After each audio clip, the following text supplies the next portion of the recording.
بسم اللہ الرحمن الرحیم۔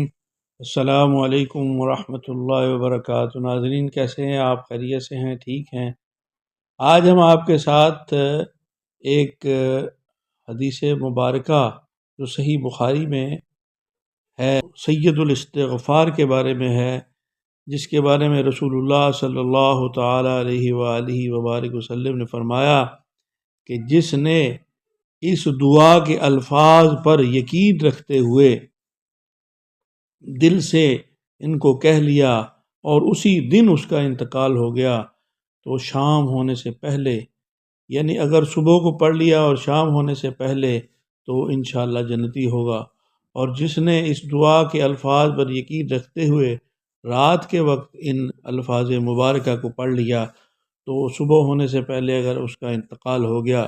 تو وہ بھی جنتی ہوگا۔ تو وہ جو الفاظ ہیں وہ سرکار دو عالم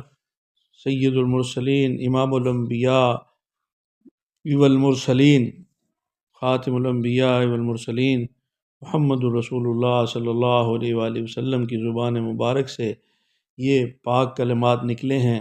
تو ان کو سید الاستغفار کا نام دیا جاتا ہے۔ تو وہ الفاظ ہم آپ کو پڑھ کر سناتے ہیں، آپ ضرور کوشش کر کے صبح و شام ان مقدس الفاظ کو پڑھیں تاکہ جنتی ہونے کی جو بشارت رسول اللہ صلی اللہ علیہ وآلہ وسلم نے دی ہے، عنایت فرمائی ہے، اس کے حقدار بن جائیں انشاءاللہ۔ بسم اللہ الرحمن الرحیم۔ اللہم انت ربی لا الہ الا انت خلقتنی وانا عبدک وانا علی عہدک ووعدک ما استطعت اعوذ بک من شر ما صنعت ابوء لک بنعمتک علی وابوء لک بذنبی فاغفر لی فانہ لا یغفر الذنوب الا انت۔ اس کا ترجمہ یہ ہے، ترجمہ بھی ساتھ میں آپ کو سنا دیتے ہیں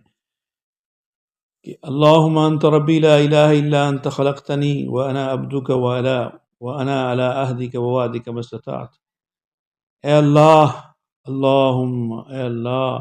انت ربی، تو میرا رب ہے، لا الہ، نہیں کوئی معبود، الا انت، تیرے سوا کوئی معبود نہیں، خلقتنی، تو نے مجھے پیدا کیا، تو نے ہی مجھے پیدا کیا، وانا عبدک، اور میں تیرا بندہ ہوں، میں تیرا ہی بندہ ہوں، اور میں تیرا ہی بندہ ہوں، وانا علی عہدک، اور میں اپنی طاقت کے مطابق تجھ سے کیے ہوئے وعدے عہد پر قائم ہوں، مستطاعت، اپنی طاقت اور ہمت کے مطابق، اعوذ بک من شر ما صنعت، اور میں پناہ مانگتا ہوں اور جو غلطیاں اور گناہ میں نے کیے ہیں، ابوء لک بنعمتک علی، اور مجھ پر جو تیری نعمتیں ہیں ان کا اقرار کرتا ہوں، اور ابوء لک بذنبی، اور اپنے گناہوں کا اقرار کرتا ہوں، فاغفر لی، تو مجھے معاف کر دے، فإنہ لا یغفر الذنوب، کیونکہ تیرے سوا کوئی، لا یغفر الذنوب الا انت، کیونکہ تیرے سوا بے شک کوئی بھی گناہ معاف کرنے والا نہیں ہے۔ تو یہ سید الاستغفار ہے، تو اس کو ہر مسلمان کو یاد کرنا چاہیے، یاد رکھنا چاہیے اور پڑھتے رہنا چاہیے، کیونکہ استغفار ہی وہ عبادت ہے، وہ نیکی ہے، وہ کام ہے جو اللہ کو سب سے زیادہ پسند ہے کہ میرا بندہ میرے سامنے عاجزی اور انکساری کا اظہار کرتا ہے، اپنی بے چارگی کا، اپنی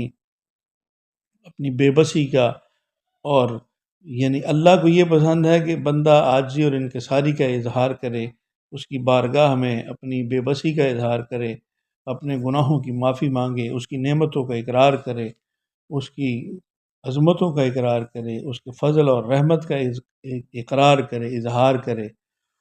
اور اپنی کم مائگی، اپنی بے بسی اور اپنی بے چارگی کا اعلان کرے،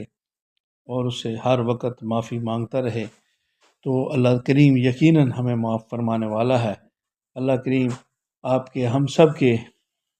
گناہوں کو معاف فرمائے، اللہ کریم ہمارے اعمال کو درست فرمائے، اور اللہ کریم ہمیں اپنی رضا اور خوشنودی کے مقام میں داخلہ نصیب فرمائے۔ والسلام علی من اتبع الہدی۔